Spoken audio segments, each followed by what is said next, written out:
Zdá sa mi, že kto si sa plazí a načúva za dverami. Zasa drábi. Ešte, že sme otca schovali do potvory. Slobodno. Á, pekne vítame, pán Dráb. Počasie sa nám, tuším, zvrtne. Čo dobrého vás k nám zavialo, pán Dráb? Chodíme hore po dedine. Nuž čože, roboty nemáte, to nie ako my, stále drina. Od cvitu do vrútok, len drina, tak veru. Také reči sa povrávajú medzi sponnostu a vrchnostu, že tvoj muž je rebelant. Tak veru. Vraj práca, ale ani pláca sa mu nevidí. Betár jeden. Ale na ostatné veci to má rozumu dosť, čo? Tento posledný chalanisko sa jako volá? Jurko.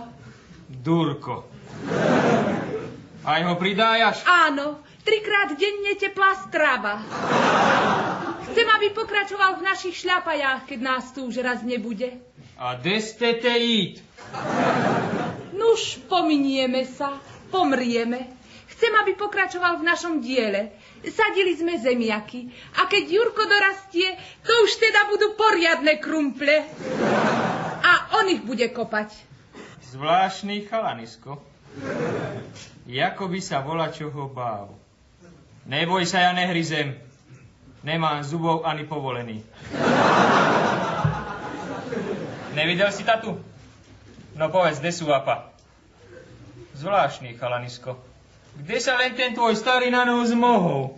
To nie je také isté, pán Dráb. Však my už ho dostaneme.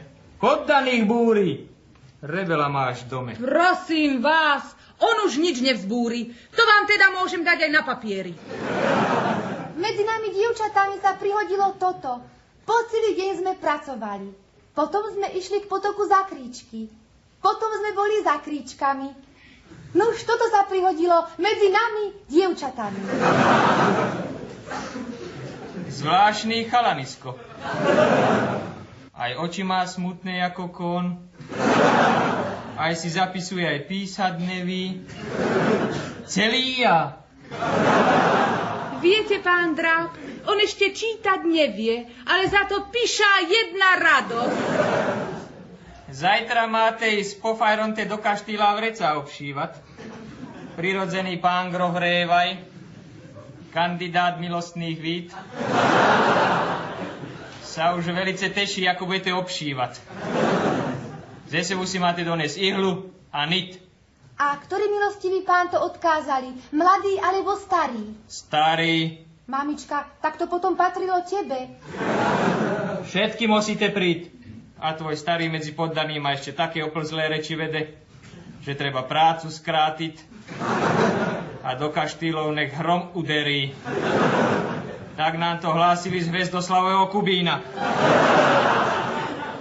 Pán Boh s nami a vy preč. Vždy sme sa s mojím starým usilovali činiť iba to, čo nám bolo nariadené. Máme 2 utešené deti a ďalšie 3 na ceste.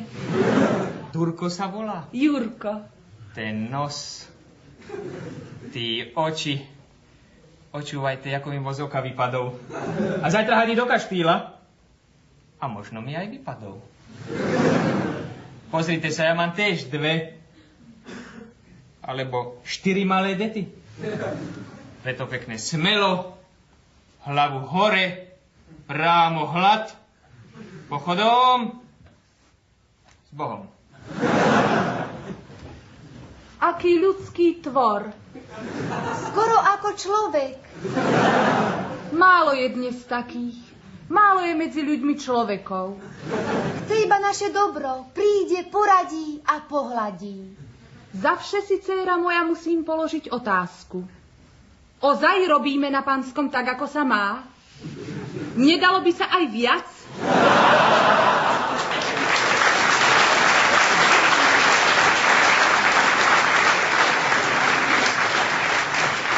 Robíme celých 18 hodín. Veď zavše aj spievame. Nemohli by sme o tých 6 až 8 hodín robiť viac? Veď 6 dní robíme a 7 svetíme. Nemohli by sme 6 dní robiť a 7 svetiť?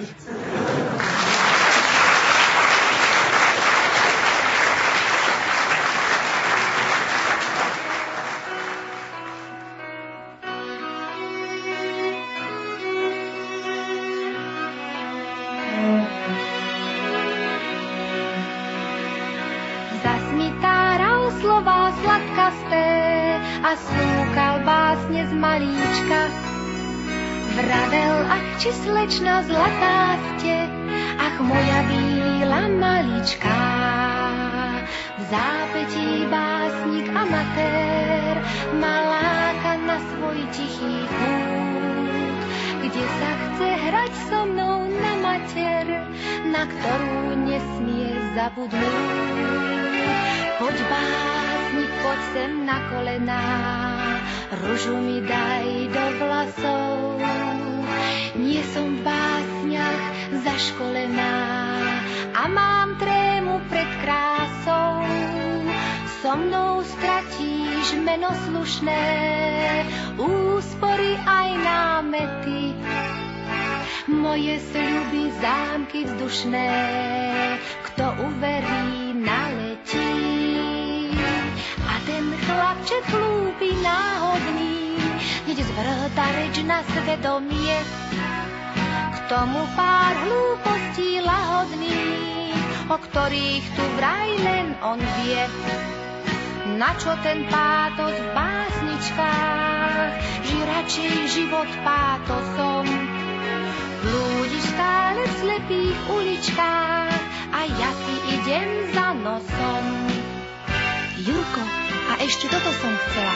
Hádaj, čo nového. Nič. Ak to bude takto pokračovať, veru neviem. Aj kury dochnú.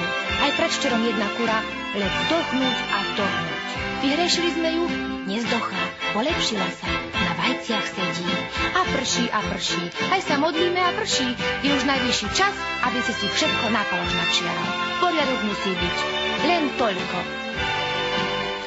Poď básnik, poď sem na kolená, ružu mi daj do vlasov. Nie som v básniach zaškolená a mám trému pred krásou.